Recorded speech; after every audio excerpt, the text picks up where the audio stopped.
You make it look easy.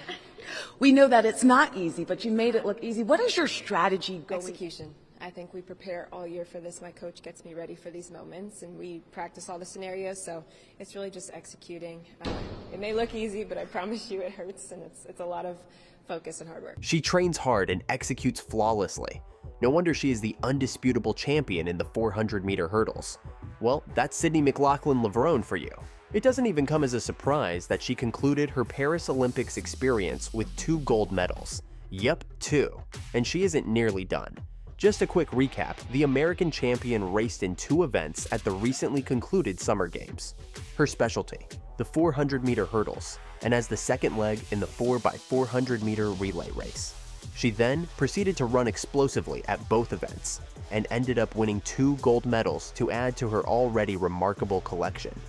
But those 2 new Olympic gold medals are not the only things that she received after winning in Paris. She also received monetary incentives for her amazing performances at the Stade de France. After all, she not only won gold in the 400-meter hurdles, but also set a new world record, and not for the first time either. Sydney looked confident, as always, as she breezed to a semi-final win in 52.13, the fastest time out of everyone who qualified for the final. To be fair, Bowl 2 was dominant in her semi-final, crossing the finish line in 52.57 seconds. In the final, she was even faster. In fact, when she crossed the finish line, she was so far ahead of her competitors.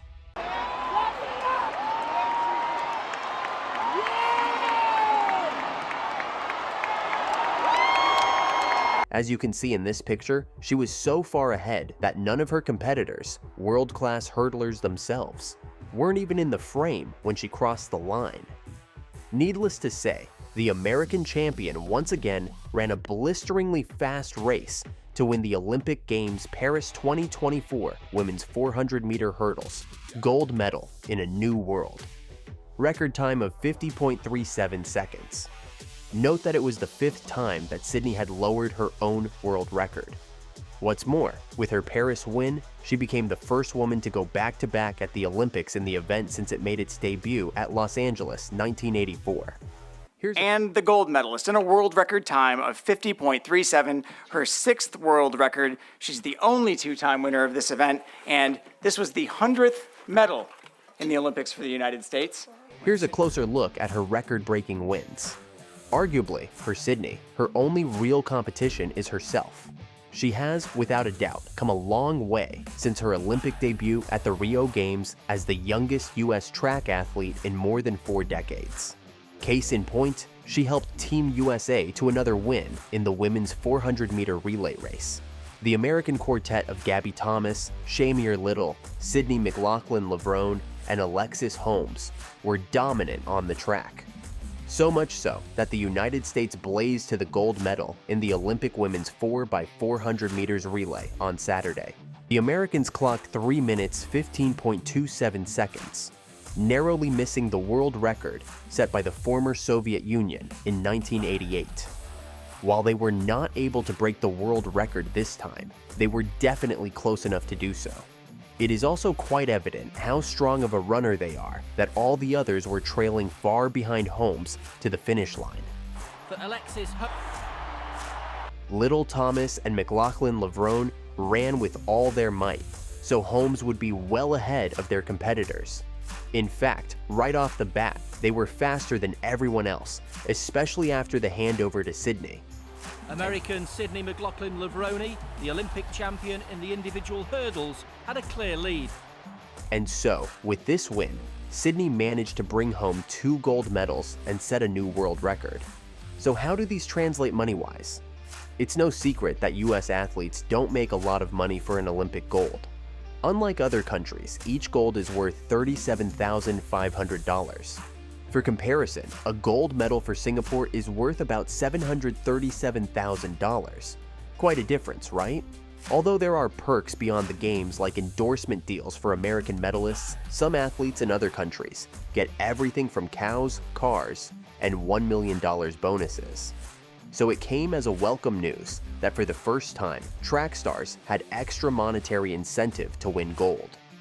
Those who won in each of the 48 track and field events in Paris received $50,000, and relay teams split the same amount. World records received an additional bonus. On the US side, the biggest payouts went to the women.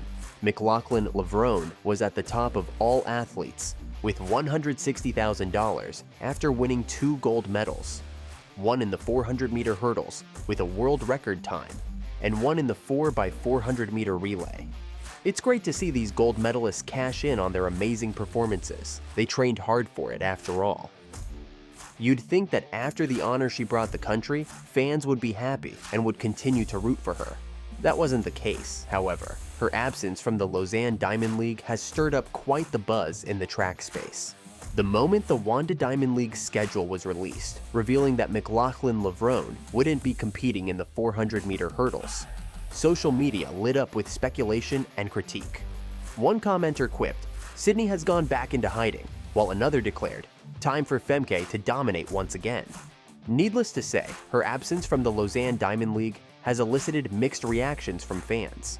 Some accuse her of hiding away between big competitions, but others say she needs to rest. There's no denying that taking breaks between major events, her performance has consistently improved. As a matter of fact, her coach, Bobby Kersey, has been open about his strategy of limiting overseas competitions. In a conversation with Citius Mag, Kersey explained, "I get criticized for not going to Europe, but I coach United States athletes to put them on teams. It's kind of difficult for us to go to Europe and base camp over there, and then come back home and then make our American teams and stay healthy." So yes, McLaughlin-Levrone's breaks from competition are part of a deliberate strategy crafted by her coach, Bobby Kersey. Kersey prioritizes her long-term health and performance, aiming to peak at major championships like the Olympics and World Championships. As the strategy is proving to be effective, there's no reason to deviate from it, right? Case in point, following her gold medal win at the Tokyo Olympics as well, she took some time away from the track, leaving everyone guessing about her next move. Now, it looks like she might be following a similar pattern, sparking doubts about how her season will unfold. In fact, she hasn't participated in the Diamond League since 2019 and even missed the 2023 World Championships because of a knee injury. That knee issue kept her out of the 400-meter hurdles for nearly 2 years, leaving fans anxious about her fitness.